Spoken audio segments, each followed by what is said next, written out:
Okay, this is part 4 of the Tarrant County Republican Party Executive Committee meeting on March the 8th, 2025. And I'm continuing to have real problems with the phone, the battery of the phone. I need to replace it. That previous video ended early as well, so we're now at the 4th video. And we're still on the resolutions report and going through the resolutions. None of this is very consequential. So we really do this much. Now, I don't know whether this is going to die or not. Got it plugged into the power bank, but these things tend to overheat, so it may die again. I'm trying to monitor it. It's a Marxist idea that wealth and profit are bad, and we should be, they're happy with treating people differently based on income.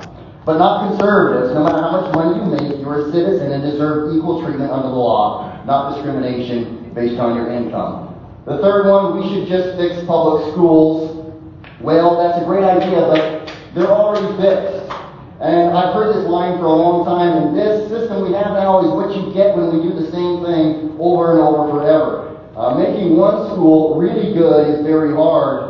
Making thousands of schools really good through one bureaucracy is virtually impossible. School choice is really the fix that empowers groups of people to make their individual school good and then attract customers or students to that school. And then lastly, school choice is a Trojan horse for the government to take over the private schools and turn them into leftist indoctrination camps.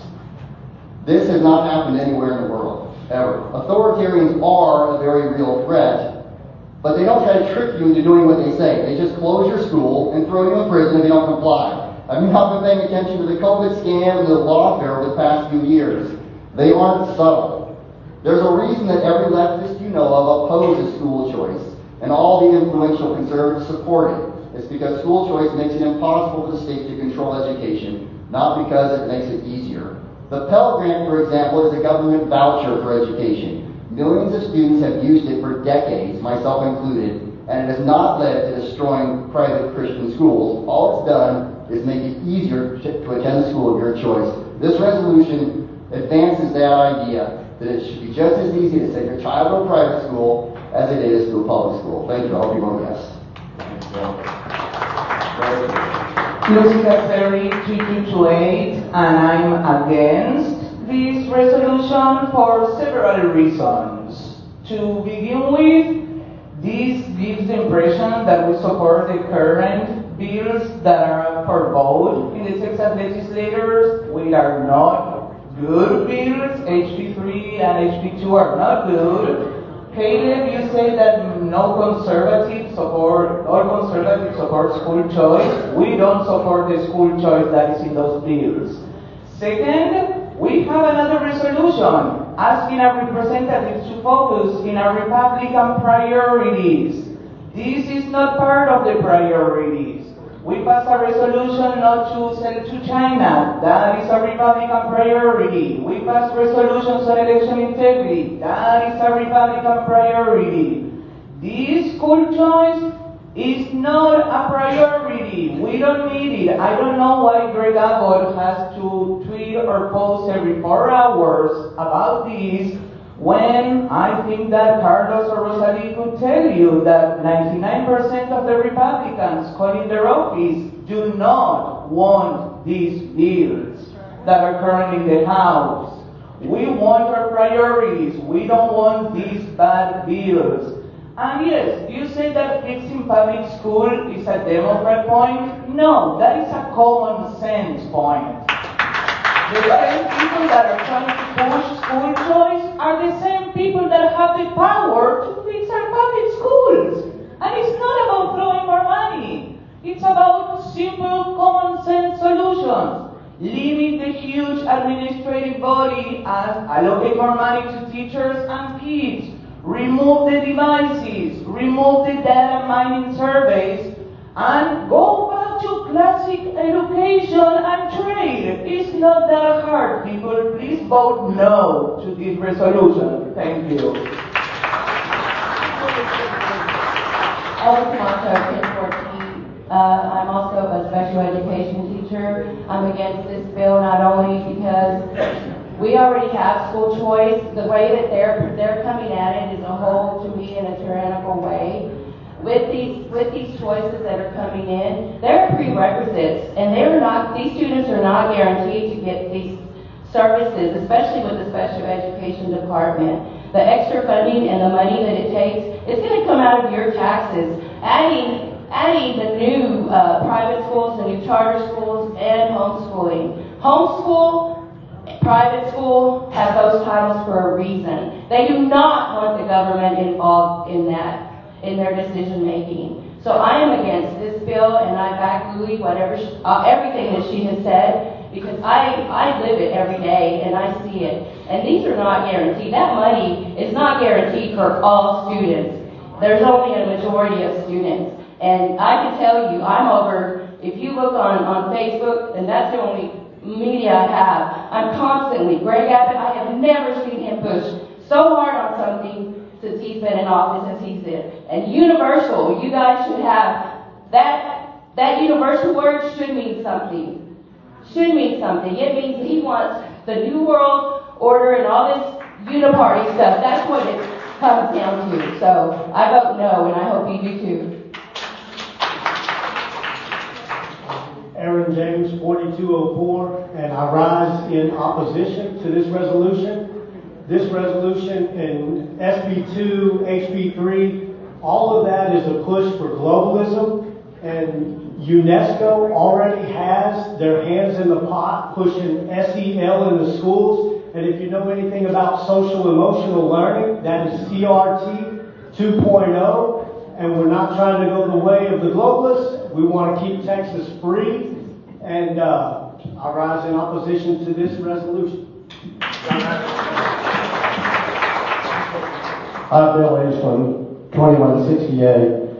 I am also opposed to the resolution, and not for the reasons that all the people that came before me have. What they want to do is they want to keep the socialist system of education that was first advocated in 1848 in the Communist Manifesto by Karl Marx and Frederick Engels. And the purpose of having public education was to indoctrinate the children into being good little communists. At the same time, in America, there had been a strong movement that then produced public schools, state-level public schools, the first in the 1830s, for the purpose of taking Catholic kids and turning them into Protestants using the McGuffey's Readers, which was the most popular textbook in the 1800s. As we went forward, historically speaking, we got through the first half of the 20th century, and when I was going through school, they kind of come to a neutral position on things, and then it's flipped since then, so that it's just liberal indoctrination. It's attempting to turn kids into socialists. I have been a proponent of a voucher system, school choice. Of course, in the legislature today they had a euphemism of education savings accounts. It's still vouchers. I have been in favor of that, and I have ever since 1973 advocated for that. Also, though, I have come to a solution to this problem, which begins with the idea that we need to sell all the public schools to the private sector and then fund education with a voucher. In terms of the concept of this particular resolution, I disagree with this idea of trying to have this equal funding. It is totally unnecessary. The private schools, the charter schools, spend less money per student and do a better job than the public schools do. The proposal that's before the legislature today, I support. It is far from perfect, but it gets a foot in the door, and we can go forward in future legislative sessions and eventually get to a much better system. But until you get the government out of the business of owning and operating the schools, you're going to have bad results.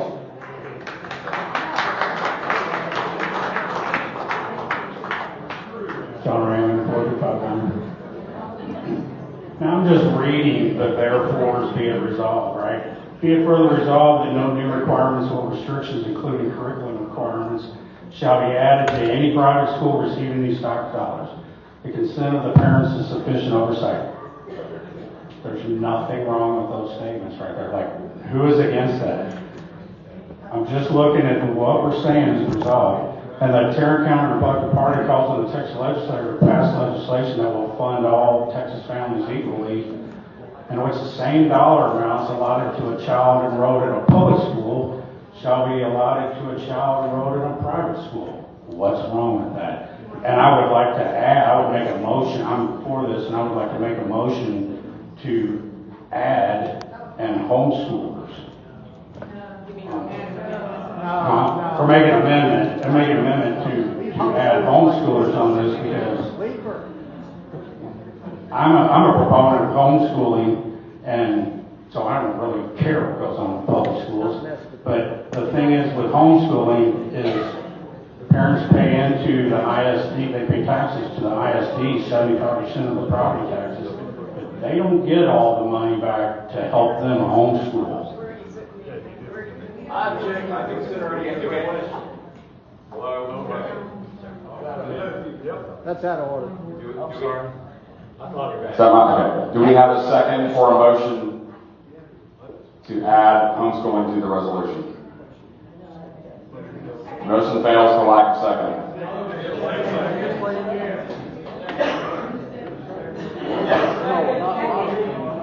Amy? Amy's going to call the questions. What I heard. Yeah, you thought wrong. Amy's going to read to you from Amy Super Precinct 4342. I'm going to read to you from the fiscal note as put out by Chairman Buckley. And this is for HB2, because, by the way, HB3, the House bill, no fiscal notes available yet, folks. You got to wait for that. He's not dropping that yet, but they are having hearings. So for the first 2 years, we're looking at $7,568,572,60 for the first 2 years. The first year is over $1 billion, and guess how many people at the maximum students might be able to take advantage of this? 100,000. That's it. You do the math. Okay? 5 year, $20,510,265,653. It's not fiscally sound. It's not following the legislative priority as it relates to school choice, and it is increasing government, which is against our Republican plan.